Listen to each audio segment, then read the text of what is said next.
Yeah, I don't regret what I did. It was straightforward journalism. Anything someone says that we don't like can be said to be somehow, inconsistent with Marquette's values. That was Professor John McAdams on Fox 6 in Milwaukee, commenting after he received notification from Marquette University's dean that the school was starting the process to terminate his tenured position.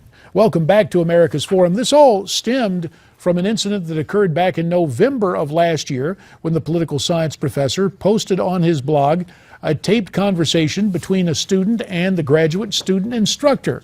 The topic, the instructor's refusal to allow the student to have an open discussion on same-sex marriage.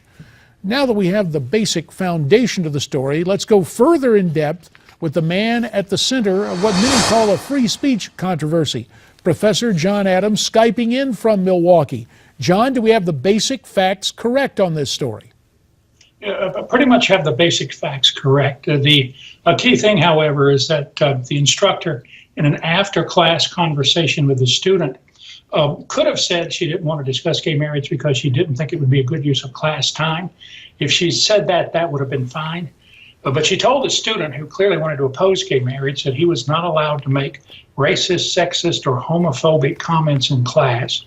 And then she added that there might be gay students in the class and that they would be offended if anybody voiced any arguments against gay marriage. John, I understand you've been on paid suspension since November of last year, and then a letter arrived January 30th with the dean saying that the school was in the process of terminating you. Now, you believe you've done nothing wrong, yet there's Marquette, a Catholic university, claiming that you have strayed from its values. Is there anything in your action that you believe would give them cause to do this? Well, not real cause.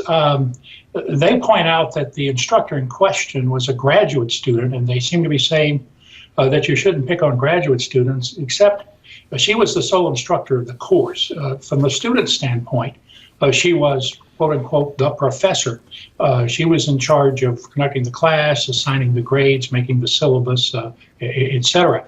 So they've sort of made up a new rule there that you can't criticize the actions of an instructor if the instructor is a graduate student.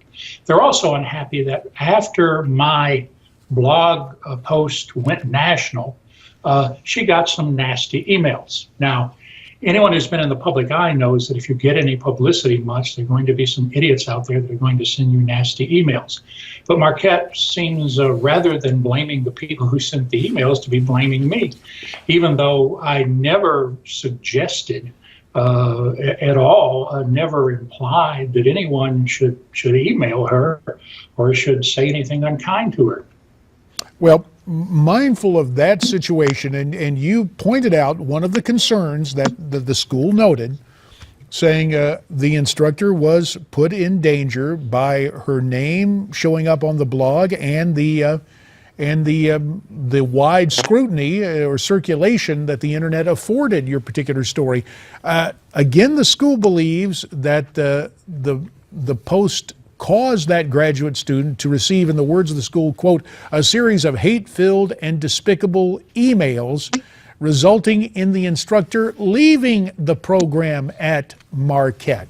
So they're basically trying to blame you for her decision to leave? That's what it amounts to, although she left Marquette for University of Colorado, which is one of the top 40 PhD programs in the country in philosophy.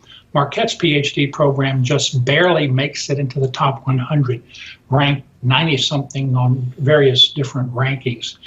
So she actually jumped from Marquette to a much better program. And perhaps it could be argued the scrutiny for those on campuses who value the politically correct, a place like Boulder might be more amenable to her views, I'm sorry to say.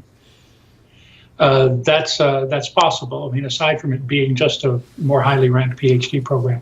Let me ask you this, and again, the notion that there was a recorded conversation. The school didn't raise an issue with that you posted the recorded conversation? I did not post the conversation. Oh, okay. I used the conversation to confirm what the student in the class had told me. That is to say, I didn't post the conversation online, but the student told me what had happened. The student offered the audio recording, and I listened to the audio recording and correctly reported on what the instructor had said. It would be foolish for anyone in journalism to ignore an ironclad, solid source about what happened.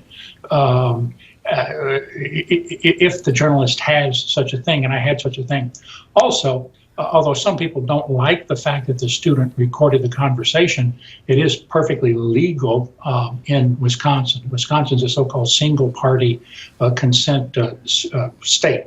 And whether it was right or not for the student to record the conversation, it would have been foolish for me not to listen to the recording, simply to confirm that I had the nature of the conversation accurately presented on my blog, which I did.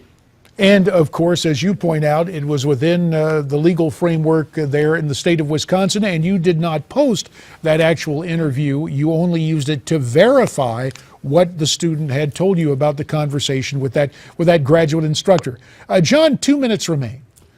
This whole notion that a liberal education is supposed to encompass all different viewpoints has a place even like Marquette lurched leftward to try and limit free speech? Essentially, yes. It's not exactly that Marquette officially has decided, well, we're going to shut up certain viewpoints. But when they hire people, particularly in certain departments, the humanities departments in any university are going to be the most politically correct. And in those departments, of course, you're going to get some graduate students who share a politically correct viewpoint. They simply believe that certain opinions are racist or sexist or homophobic and should be shut up.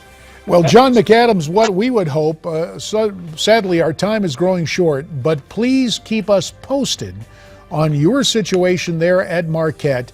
We appreciate your time today, and we look forward to having you back again in the not-too-distant future. Professor John McAdams Skyping in for us today from Milwaukee as he has a dispute with Marquette University. When we come back, our political panel will have some disputes to talk about. Right now, a Newsmax Now update.